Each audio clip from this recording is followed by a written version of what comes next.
how did you end up having the gym and that? How did I end up with the gym?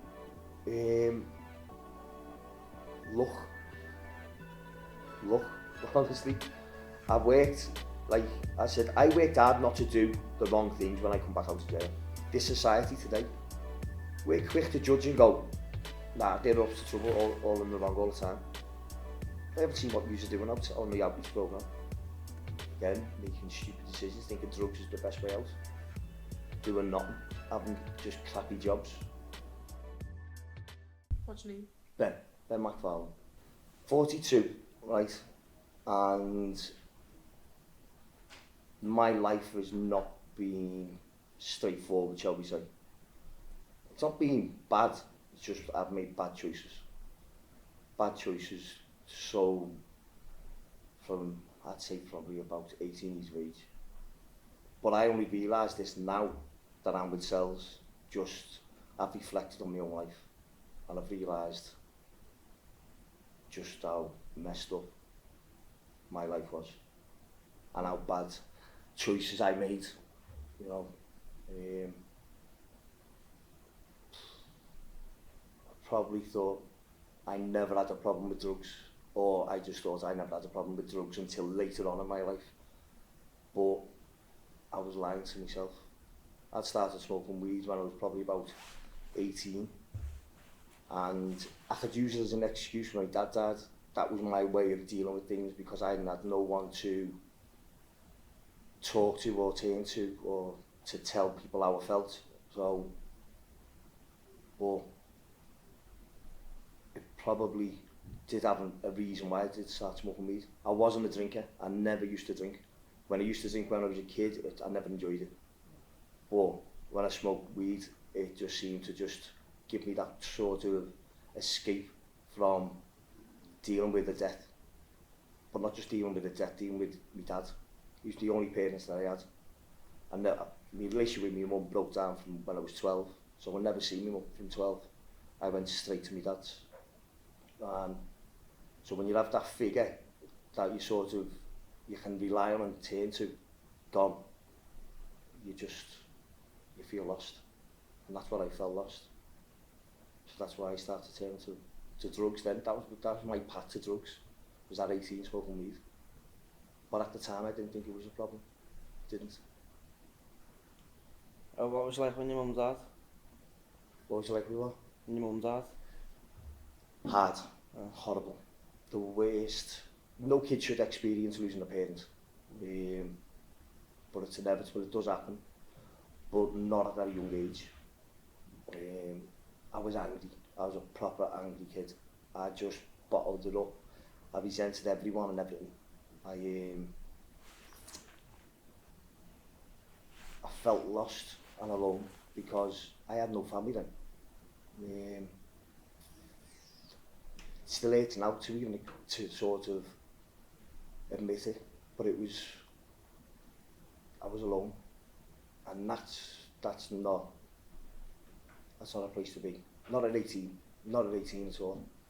You've got no one to turn to, so you're just trying to look for other things to sort of give you a purpose. And my purpose was just smoke weed and just be this angry kid. I had no guidance, no one telling me, oh, you know, don't do this, don't do that, you know. You're just lost. That's the only way I can describe it, is you're just lost. And that's why I suppose I want to do this now, because I don't want lads your age or girls your age feeling like they got no one to turn to. Didn't you smoke weed when your mum died, huh? No, my mum never died. I got took from my mum when I was 12. Did you? Yeah, I got took away from my mum when I was 12, so I was just, that was hard. Looking back, obviously that's been a big impact on my life for a lot of issues, relationships. I just feel like if I get close to anyone, it's just going to go to a disaster. I'm going to get left, or I'm going to get hurt, because from 12, that's all you know. You've been abandoned by your mum. You get to 18, your dad's abandoned you because he's died, so you're like, these people that are supposed to be there for you have left you. So if they can do it, anyone else can. You know what I mean? So that's why I don't want, and I know I've spoke to you about this before, I mean it when I say it, I don't want kids to feel, I don't mean that in a patronising way when I say kids, I just don't want you feeling the way I felt, because I made bad decisions and bad choices because of the way I felt. I never had anyone there to put their arm around me and say, it's okay, or, you know, we can do this, we can do that. I had nothing. So, and that's why I want to do this so much. It's not, you know, it's not for me. I'm not getting nothing out of this. I just want to help other kids who might be in a similar position as me. You know? So, and I hope that comes across when I start doing mentoring with whoever comes my way. You know, I'll give everything to them just to make them have some hope, and so they don't make some stupid choices like I made. But I know it's hard nowadays. I know it's hard because there's so much more temptation out there than there was when I was younger. You know, we never had no social media and all that crap. You've got so much more pressure on you all the time, and it's hard. I take my hat off for you too, you know what I mean? You have come to this, you haven't been forced to come here, you have stood up when, yeah, I want to go here, I want to do this. So you need credit where credit's deserved, you know what I mean? And it's, you know, you're trying to make a different path for yourselves, and I reckon there's offers there and the services are there to help you go whatever path you want to go down. How come you went to prison? I went to prison for grown weed, cannabis. And I was one sneaky liar for years. I lied to so many people about what I was doing. I had to like put this front on, oh, I'm a block paver, got my own landscaping firm. I lied to so many people, and I hated that. I hated lying every single day because I had to. But I chose this life and I've done it, and I made that big mistake of that. But I was doing other stuff way before that. How come you never got out of it before you could do? Honestly, I liked the excitement of getting away with it. And it sounds stupid admitting it, but that's the only truth. It wasn't about the money for me. It wasn't about the money, the lifestyle, and like that. It was about the fact that I thought, I've got away with this. I've got away with it. It's like, it was like a self-destruct. I was like wanting to see how far I could push the envelope until I got caught. And the minute that I got caught, it was the best thing that ever happened to me. And even if the officer who arrested me said, "You've wanted to get caught," and I went, "No, I have." Because it was my way to finally get out of what I was doing. I've wanted to do that. That's what happened for so long. But I just couldn't get out. Didn't want to get out. I was making stupid decisions that could put myself, not just in jail, but at risk of not being here today. Didn't you take anything else except weed? Yeah. My drugs started, I said, and everyone said, oh, weed leads to other drugs. I say, no, it doesn't. But it does. I don't care what anyone says, it does. I started smoking weed, then I started working in a nightclub, and then other drugs started coming around on the scene. There was ecstasy, speed, and then cocaine. Now I started speed first, and it was, at the time, it was the best feeling in the world. It's horrible, horrible. And all this drug use at a young age, it's the reason why I had mental health problems that I have got now today. Don't care. That's help. That's a big factor in the reason why my mental health just was all over the place. What's speed? Amphetamine. They used to call it the poor man's coke, but it's horrible. It's not. It's probably a drug that's not even around now. but it's not, you know, it was there at me, like, offered to me all the time. So then I was working in a nightclub. I was then selling drugs inside the nightclub. And I could get away with it because no one could catch me. Because the people that I was selling the drugs for worked in the nightclub, run the doors. So I'm untouchable. No one can get me. So I was cocky, started becoming cocky and arrogant and angry as well, all at the same time. It's a recipe for disaster. What was the worst thing you seen in prison? Worst thing I've seen in prison? Apart from the cockroaches and the rats,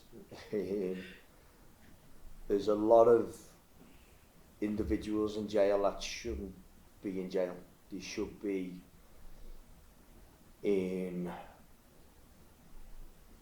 hospitals because they're not mentally, they're not stable enough to be in jail. And there was one poor fella, and he self-harmed a lot. Sad, he never had no visitors, no one, no clothes, never had his own clothes, just had prison issue clothes all the time. He was on basics all the time, because he was getting into just not causing trouble. The lad he shouldn't have been in the jail. That's my honest opinion. I don't think he should have been there. And he was always causing issues, so he was always getting put on basic, always on basic. Took down the block for causing a scene, jumping on the nets. And he self-harmed once, and he had a serious scar right down his arm, forearm. And I still see it to this day. And he'd come up from the medical block, he'd obviously been bandaged up, and he'd been on spice. And have you ever seen anyone on spice before? I suggest you just don't. It's not a nice drug. It's horrible. Makes them shit themselves, piss themselves, throw up. Just don't know where they are, lose consciousness, just everything. It's just all in one, all at the same time. It's just horrible. And this poor lad used to roll these up, fill it with spice, throw it on the floor. And these lads who've got nothing, like, pick these up because they want to smoke. They think it's just ciggies, whatever, and they start smoking it. Everyone's laughing at them. It's full of bullies in jail, full of bullies. And this time, this fella had his joint. Then he decided to dip into his scar, rip his bandage off, open up his scar on his arm, and start pulling and pulling and pulling, and there was blood everywhere. Everyone went the colour of boiled shite. Even the screws were going. And then not long after that, the poor fella kills himself. Took down a block, kills himself. So all these people that say prisons make a laugh and all that stuff, it's a laugh if you're one of them people that love seeing people on their arse throwing up, shitting themselves, finding that's funny. If that's what you get your kicks off, then yeah, prison life will be funny, but it's not. It's horrible. That's my worst ever experience of witnessing anything, was that. How long And was I'll it in never there forget for? it. How long was it in there for? I got 2 years, so I come out just after the year. Yeah. Prison was okay for me because I had not experienced it before, so it was fresh for me. It was my first time, first offence of being caught as well, bear in mind, considering I've never been in trouble with the police. First offence, got caught, and he said, oh yeah, loads of people say, oh, you'll get off your first offence, you might get tagged, you might get licensed, this, that and the other. Then when I went to court, the Crown Court, he said, you're looking at 5 years now. And I was like, what? First offence? Alright, it was a large amount of cannabis that had grown. But I was not expecting me solicitor to turn around to 5 years. And then when I went in there, obviously I had my bags packed anyway, because they always tell you to. Went in there and he said, I got 2 years, 4 months because 2 years then I might have got licence. So he made his example and said, you got 2 years, 4 months, just so I couldn't get a licence. So we had to serve it.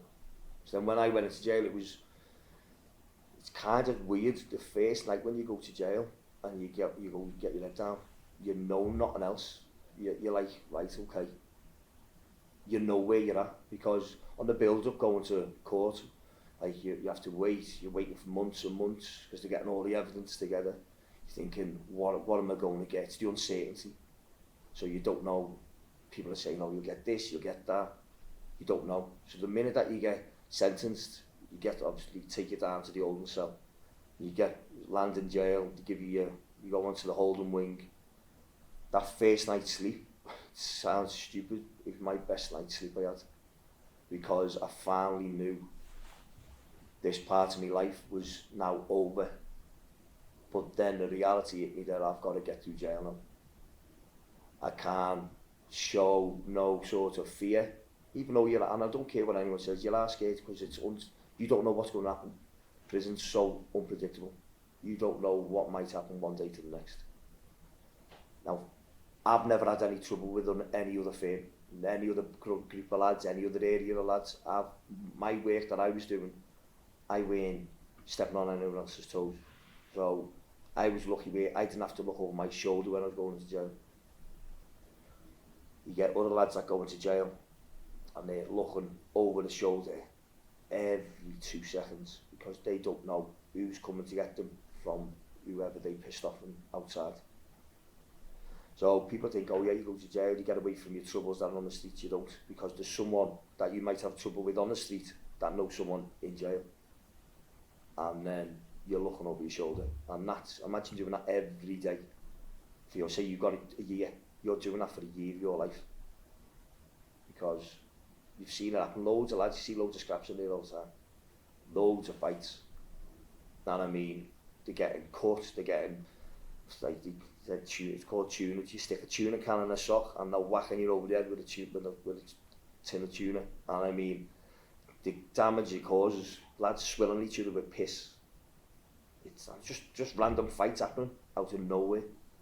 Did you ever stay them there? No, because I never had no trouble. And I said, if people come over, they know if you're not like that, then they'll go, right, we'll leave him. Because they know, don't get me wrong, you get the starters who'll come in and they'll try and test you, go, have you got this and you got that? You just got to put them straight and say, listen, piss off, I'm here to do my time, leave me alone. What was the first thing you done when you got out? What was the first thing I done when I got out?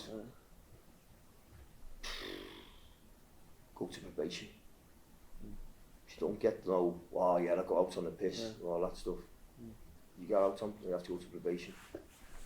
And I had to make choices as soon as I come out. Do I go back into this lifestyle that I'd done beforehand?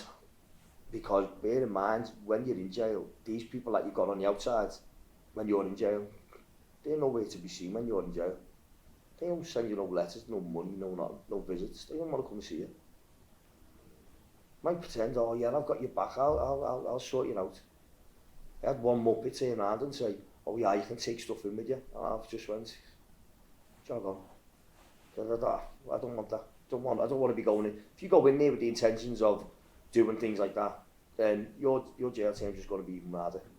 You're going to be harder because someone's going to be pissed off with you for trying to do a few bits when you're in there. Because there's always someone in there bigger and harder than you. Don't care what anyone says. You're not invincible. You're not. You just got to play the system right. And that's what I did, play the system right. I didn't work against it, I worked with it. So how did you end up having the gym and that? How did I end up with the gym? Luck, honestly. I worked hard not to do the wrong things when I come back out of jail.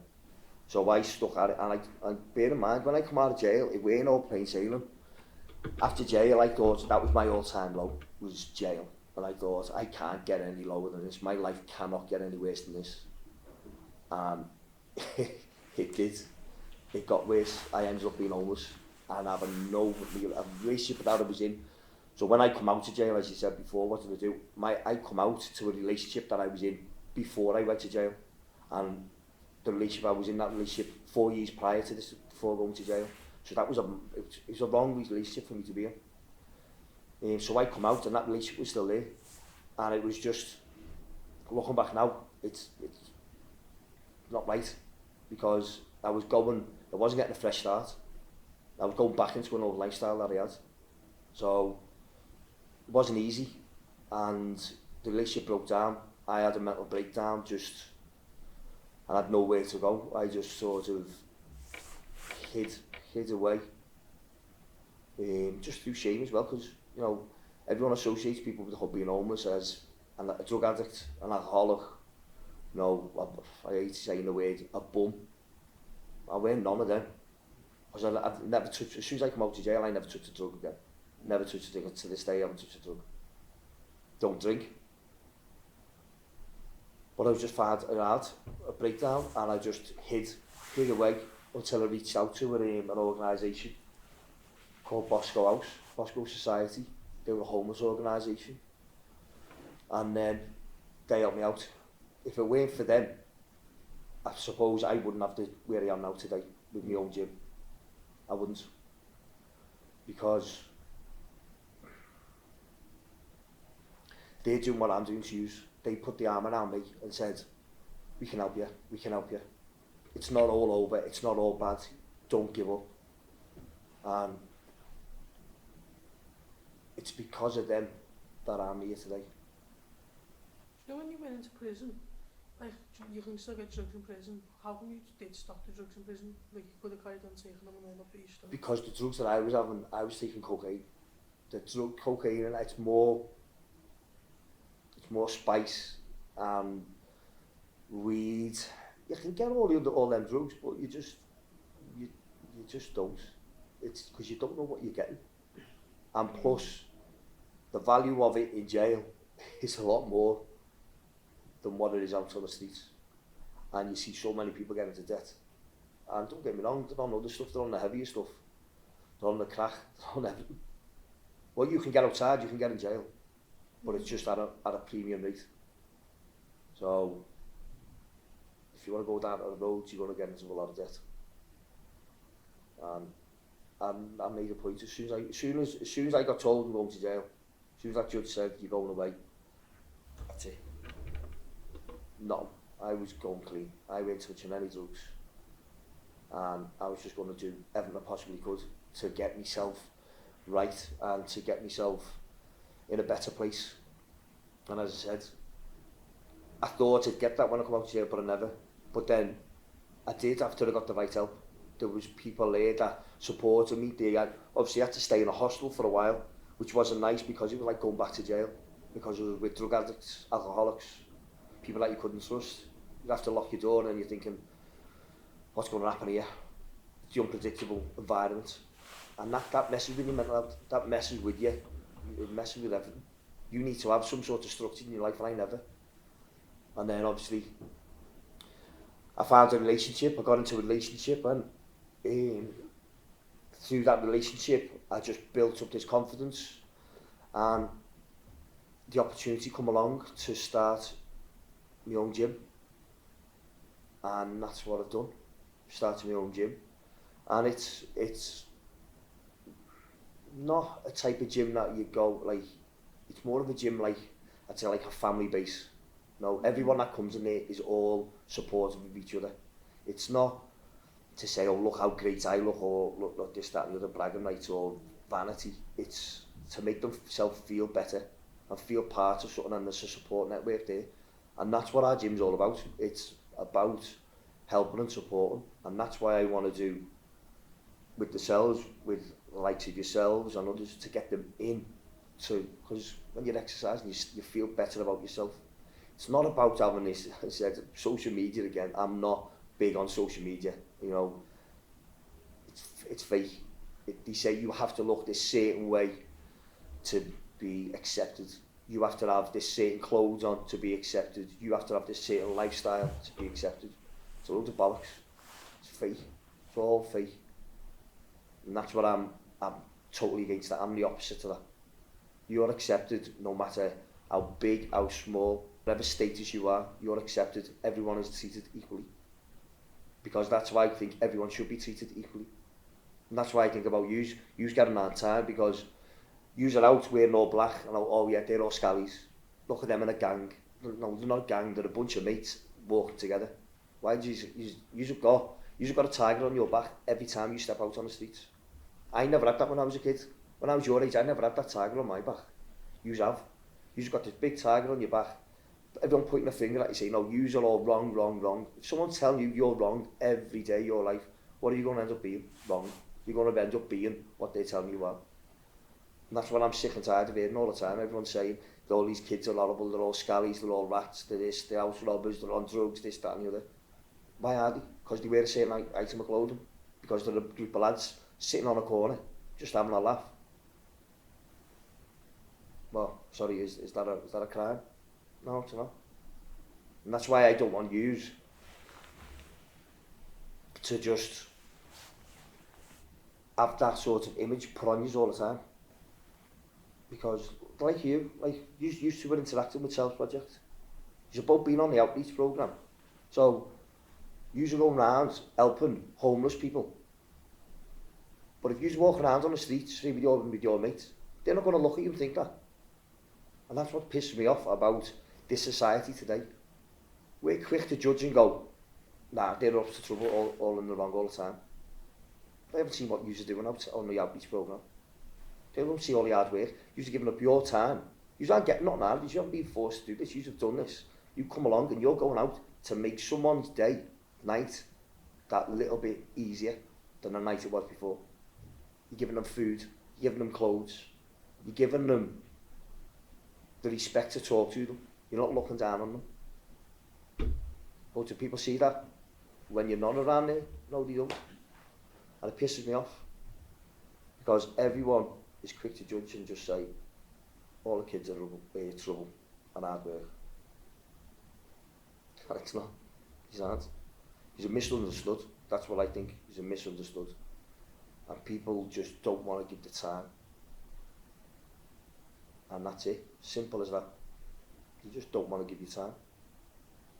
And that's why I think the Self Project, and why I want to get involved, why I've got involved in it, is because I believe in what the Self Project, what they stand for. I think there needs to be more people and more organisations like the Self Project. Because then there'll be less of all this chaos that you're seeing around. Simple as that. I wasn't a horrible kid. I wasn't horrible. I had respect for my elders and things like that. But one thing I lacked respect for was myself. Because if I respected myself, I wouldn't have done all these things that I was doing.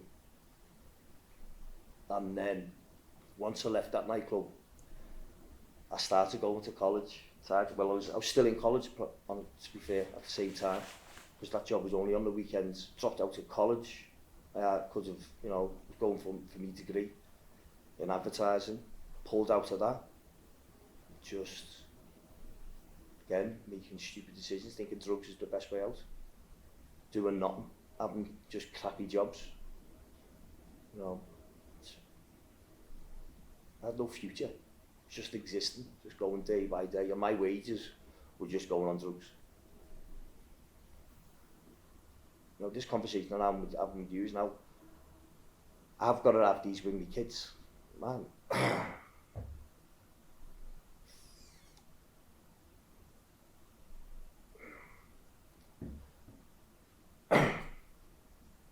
I'm not proud of that.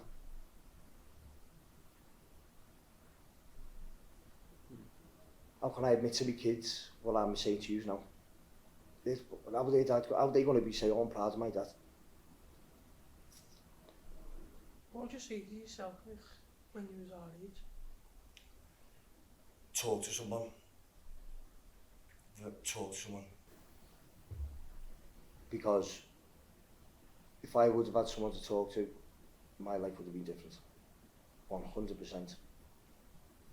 Because I would have had someone there telling me not to do this, not to do that. It's not telling me, but advising me and guiding me in a right way.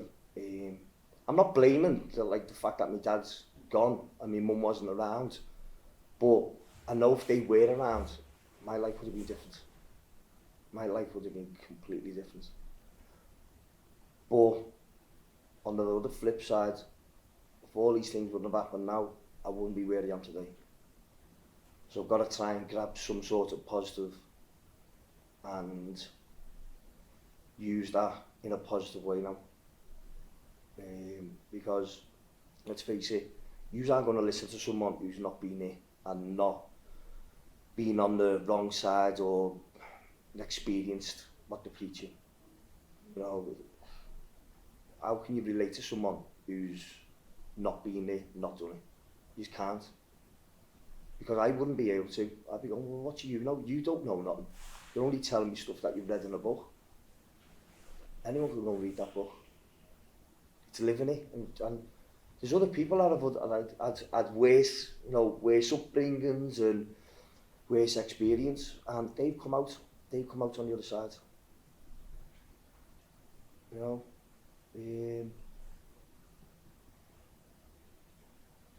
I definitely would tell myself to talk to someone. So what is it that you want to get out of yourself? I know we've spoke before anyway, I know that, but what do you want to get out of it? What do you feel? What made you do it? You've asked me what made me do it, so what made you want to get involved with it? I don't know, it just came up, so accept. Yeah. Just got told about it, so. So that's me. So what they told you that's interested you really? I don't know, it's just well, I'll get it going, it's what it's like. And obviously it's helped me in the long run. Yeah. How's it helped you? How do you feel it's helped you? So I'm coming out, like you said, in the outreach and that, how you would usually went out with my mates. Yeah. Probably caused a bit of shit in that, but Yeah. and obviously I'm out there helping instead of causing shit. Yeah. So. What about you, mate? Same as you. Yeah. No, I said I understand what I said. I've spoken with Mason, so I understand his sort of the reasons why he's doing this. I feel sorry for the kid. I really do. He's been sort of, oh, you're trouble, piss off, you're not our problem anymore, go to someone else, pass the buck on to someone else. Then they went, no, you're trouble, piss off, go to another person. That kid's getting bounced from pillar to post. How's he supposed to get on in life? If someone doesn't say to him, listen, come on, you're like, you might be causing trouble, yeah. They're not saying they don't want to, they're innocent. They know they cause trouble. But instead of going against them, work with them, try it, and that's what we have been trying to do, haven't we? We've been trying to obviously, we're asking you, what's going on, what's your problems, all right, let's try and see what else we can do to fix these problems. Because that must not, your past, that can't be easy for you. If you've been bounced from one school to another, you're going to start losing hope, aren't you? You're going to think, oh, here we go to another school, I'm going to get bounced from here as well. It's like, that can't be easy for you. Because I know what it's like to feel rejected, and that he's just getting rejected by, but he's getting rejected by schools that should be there looking after kids. And they don't. You don't want to. Any kid that's like a little bit deemed as a little bit of trouble, it's, nah, go on. Not our problem, pass it on. It's not on. Anyway, lads, honestly. You see, it weren't that hard, was it? Hey, we've done it. It's been hard for me, it's been emotional for me, to be fair. Because I spoke about things that I haven't spoken about. But I'd rather speak to them to you, because at least you're going to be the ones that can take something from it. So thank you. Right, well done.